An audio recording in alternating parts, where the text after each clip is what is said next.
with you about two great options we have available when it comes to going to a final digital denture here at ROE Dental Lab.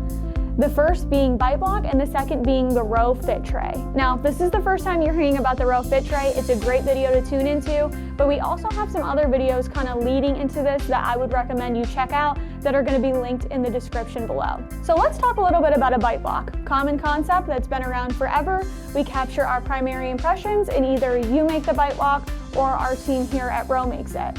You capture your midline, lip line, all those details, capture photos, opposing, anything we need here at ROE to get to that final denture, but we have an even better solution than that. I present our ROE Fit Tray.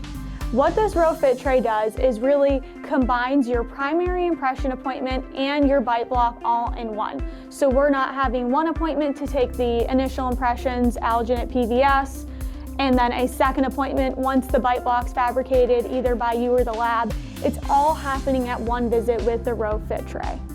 How is this gonna work? So essentially you have a stock of the ROE Fit Trays on hand in size small, medium, and large.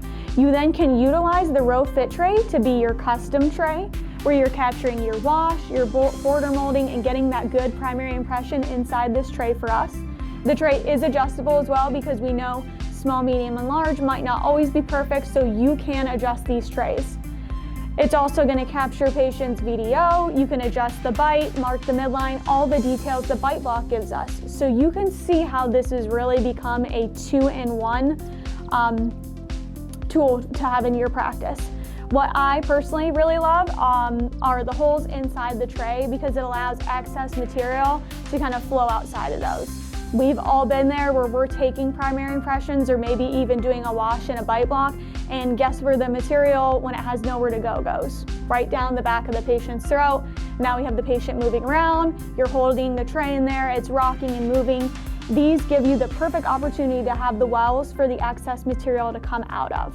If this ROE Fit Tray process sounds like it may be the solution for you, we are going to link a video with step-by-step instructions and a little hands-on demo I would highly recommend you check out at the end of this video. Thank you again so much for tuning in, and we look forward to helping make the ROE Fit Tray a solution for you in your practice.